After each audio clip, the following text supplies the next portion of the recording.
The Amber Alert, as you know, continues for 9-year-old Carlie Trent. We're still looking to locate her and Gary Simpson as quickly as possible. At this point, we are sifting through now more than 1,500 leads, representing still 19 states at last count. We are trying to prioritize those leads, and let me sort of describe what that looks like. So when a tip comes into TBI, we collect the information.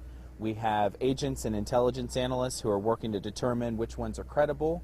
In some cases, we might call the individual back, ask some clarifying questions to see was it in fact the vehicle. Some people are calling and telling us, I saw a van 2 days ago, and then when we call them, they say, oops, the van was blue. Well, we know the van is white, so that can obviously sort of eliminate that lead as we move forward. So we prioritize, we follow up, ask some questions. In some cases, we actually mobilize local law enforcement agencies, and we will oftentimes, even in the immediate area, pound the pavement, go out there and actually ask some questions, check it out for ourselves.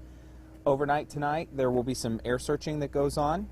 You've seen some folks here arrive at the command post. They're currently talking about what their plan is and what kind of areas they're going to cover. Suffice it to say, it's going to be in this sort of general area here in Rogersville. I want to encourage folks tonight, if they have a little bit of time and they want to go for a nice walk on this nice night, if you've got a barn, if you've got some land, if you've got an outbuilding, if you've got a piece of property that you haven't checked in the past couple of days, just do us a favor and go out there, kind of walk your property, maybe look in a barn or check an outbuilding, a storage shed or something like that. Not necessarily for these individuals, although if you find them, great, but maybe for signs that someone's been there. We've released to you a lot of pictures of the stuff that we believe that they have. So if you see maybe the wrapper that was on the blanket or the wrapper that might have been on the package of panties that he purchased for her, that would be important information. So if you have the time tonight and want to help, that might be a good thing for folks in this immediate area to do. Again, we don't have any reason to believe necessarily that they're in this immediate area, but they have limited resources. The vehicle that they're in doesn't get great gas mileage, so suffice it to say we're trying to do everything we can to double down and make sure that all our bases are covered in this immediate area at this point. Do we know how much cash or credit cards that Gary Simpson has on him? We don't know in particular. We have a rough idea, a rough guesstimate. We don't know. We know, for example, in taking a look at what happened at the bank prior to him leaving, that he did withdraw a sum of money, and we do know what that looks like, and we know what he spent obviously at the Walmart and at the grocery store. What we don't know is, was he squirreling away money, for weeks and months in advance? So we don't know if he was saving in anticipation of this. I think that what you've seen over the past few days in terms of things that we've released indicates that there may have been some planning, some intention that was going on to all of this before it was executed. So we don't know if saving money might perhaps have been a plan of that as part of that. I will say this family does not have a lot of financial resources. They live a pretty simple life here, so it's just tough to say. We think he has limited resources, which obviously might help, in terms of being able to pop up into public sight at some point. He used the EBT card at the grocery store. Can you say whether there's been any hits on that at all? Has it been used since? Not that I can speak to. I'm not aware of that. Of course, that's something that we'll be keeping our eyes peeled for, because if that was, the financial transaction, that could be a key to being able to identify if he pops up somewhere else. But at this point, no. There's been no additional information connected to that. Any idea, you said the van, he's limited by what he's got, but is the van in good working condition that he could travel a long distance? Or is it maybe not running so well that he's got to stay local? Does that kind of play into how you guys are investigating? Well, it's a 2002 van. We don't know much about its condition. It does have some chipping paint, so presumably it's an older vehicle, but we don't know specifically if it has, bad exhaust or whatever that might preclude it from not being able to travel very far. But suffice it to say, the best thing we've got is the fact that it's a gas guzzler. It doesn't get great gas mileage, and he has limited resources. So, you think if it only gets 10 to 15 miles to the gallon, if he's going to travel across the country, that's going to wipe out all of his financial resources. So is that likely? Perhaps. We just don't know. What happens from here? We're marking a week. What do you do now? We're marking a week, and you're absolutely right. This is a week where, Carlie Trent should be going to bed right about this time, in her bed, in her home, in her hometown, and she is not for yet another night, and we're not okay with that. This work has been tough, this work has been exhausting, but there is still a lot of work to do. There's still a lot of questions to ask, a lot of leads to follow, a lot of people to make sure that we're having every single kind of conversation that we need to have with. And in some cases, we're going back and having additional conversations with some of those people because, frankly, you talk to one person, then you might talk to a second, and they might say something that means you've got to go back to the first. So it basically means, like I've said all along, you need to understand what the relationship looks like on the front end, what led us to this point, so that you can hopefully uncover something that might lead you to them. And so there's a lot of work still to do. We're not at all at a point where we're going to be dialing back our operations or dialing back what our effort looks like here on the ground, because there's still a lot of leads to pursue. They're still coming in, and we would still encourage people to give us a call if they spot this vehicle or these individuals. I want to follow up on something that you've said Please. About it seeming to be more intentional than maybe originally thought. What kind of led you guys to believe that? Well, I think it's a summation of the facts at this point. You know, initially we issued an endangered child alert because he was a non-custodial uncle who, yes, told a lie to the school to get the girl out of class, but made no indication that he was going to harm her at the time. And then subsequently, when we learned more information, it became an Amber Alert. And throughout this entire process, as we've learned more information and developed more information and developed more information, it just becomes more and more and more and more troubling. And that's why we have tried to hammer home as clearly as we possibly can today that we absolutely, without a shadow of a doubt, still believe that Carlie Trent is in imminent danger of serious bodily harm or death. And that is why it is absolutely paramount that this public remain vigilant and help us to find this girl and bring her home. What has led you to believe that she is in imminent danger? What are Sure. those troubling things? Well, you know, I certainly can't speak to specifics because this is all still part of an active and ongoing investigation.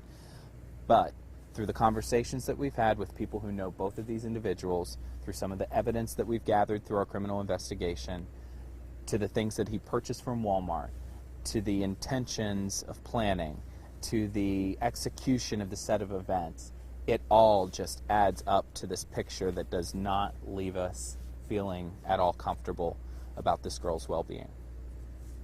Any idea what the reason may be that if he does want to hurt, is there a reason behind that? We've got no motivation at this point that we can speak to, but you better believe we want to really try to understand. I mean, he previously did have custody of this child. We want to know everything about Gary Simpson. We want to know everything about what his relationship looked like with this girl. Did it cross lines? Was it on the up and up? Those are all questions that we're still working to answer at this point. Do you think this was a sophisticated plan? You know, from talking with people and from what we've heard, it seems like he was very simple, Very not a lot simple. of money. Yeah. You know, and some people believing that he could possibly just be right in this town and we just haven't found him yet. You know, and there are a lot of people that think that for good reason, because you're absolutely right. This is a man who lived a very quiet, simple life and was relatively unknown in this community until all of this happened on Wednesday, and now the whole nation knows him for the wrong reason. And so that's very much still what we want to understand, and that's what's tough about these types of investigations, is really trying to capture the entire persona. How does this happen? How do we get to this point where someone like Gary Simpson does something like this? And so we have to ask tough questions of everyone who knew him and really try to delve into his past and ask some probing questions that are oftentimes uncomfortable for his family and friends. But you know what? That's part of the job. And if those tough questions lead us to Carlie Trent, it's all worth it. So that's absolutely part of what we're trying to do. You mentioned talking about his past relationships. Has there been any indication that he has had inappropriate relationships with Carlie or her sister or with children, specifically in his past? Can't speak to that. That kind of leads me to my question. There was a news source earlier reporting that family members that Sure. came to him and said that. Yeah, and I had saw that report as well. And they are more than welcome to make those types of statements. Unfortunately, I'm not in a position to speak to any of those types of details. Our investigation is still ongoing in that regard. So you get credit or discredit. That's correct. That'd be a fair assessment. Family members and relatives, they said earlier today that they only had maybe 20 to 25 roads in this county that they have not been able to search by car. Mm-hmm. When you're searching by air, are you looking more at the inland areas that you wouldn't be able to see by car? I haven't seen exactly what those maps look like that those folks are going to try to take a look at, but you better believe we're going to try to search where you necessarily can't go in plain view, because we still very much believe that they're not necessarily in plain view. And so it is probably going to involve a lot of searching of rugged, tree-covered, difficult areas to get to on foot or by car, because that sort of expands our ability to do that type of work. And why are you doing the air searches at night? I'm unclear on that. I honestly don't know the answer to that. Just wondering, it makes it harder to see. Yeah. Well, suffice it to say there will be some technology that will be able to aid them in their searching. Are they using thermal? I'm unclear. I don't know the answer to that. You said that you were going to head out back to Nashville tomorrow, but that you would still be briefing us on a, need to know. Semi-regular basis, yeah. Is there still going to be the heavy presence of boots on the ground here? Sure, yeah. We have no intention to roll back any of our investigative efforts at this point. This is still active, still ongoing, so certainly please don't interpret my going back to Nashville as anything more than your friendly PIO needs a good night's rest, which he hasn't had in about a week now. Why? You're still obviously very much focused here. What is telling you Rogersville? Can you hit that home? We have no specific information that he's left Rogersville, but we have no specific information that he hasn't. And lifelong connections here, family connections here, community connections here, the fact that he knows this area, he would know presumably where to go. I think it all just sort of adds up to us really wanting to make sure that we're doubling down on this particular area, being that this is the area that he perhaps knows better than anywhere else in the world.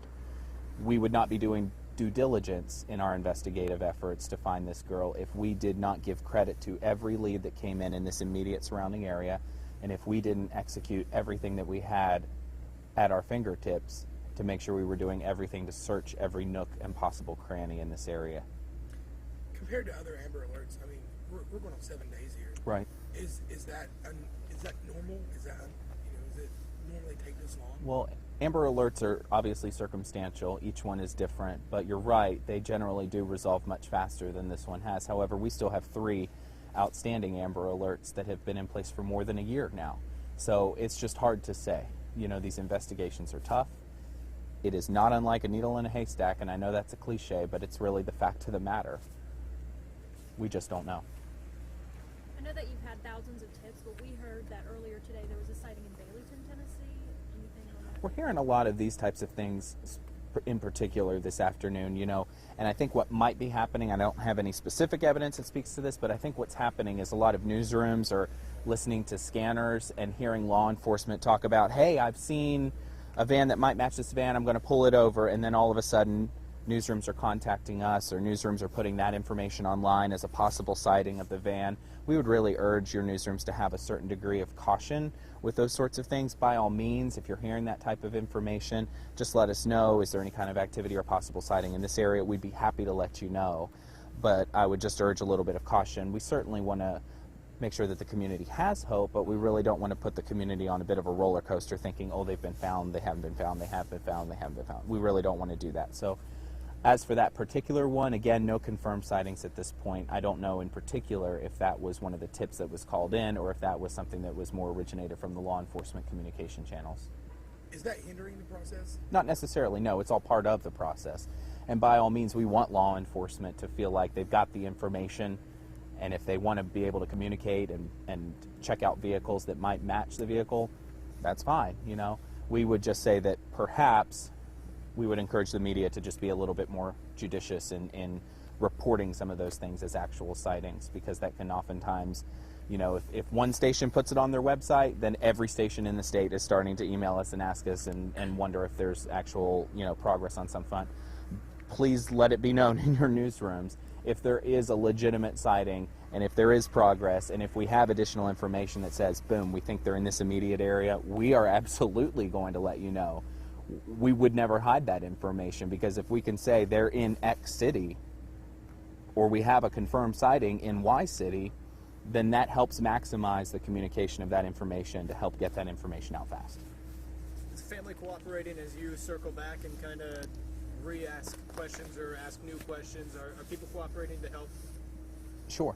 Yeah, we've had many conversations with the immediate family members, and I've heard no indication that they are not cooperating with our investigators. Is that all, folks? When is the next press briefing? I'm anticipating it'll probably be sometime, probably mid to late morning tomorrow. Okay. I'll probably wind up leaving out around lunchtime tomorrow. Okay? We're all like an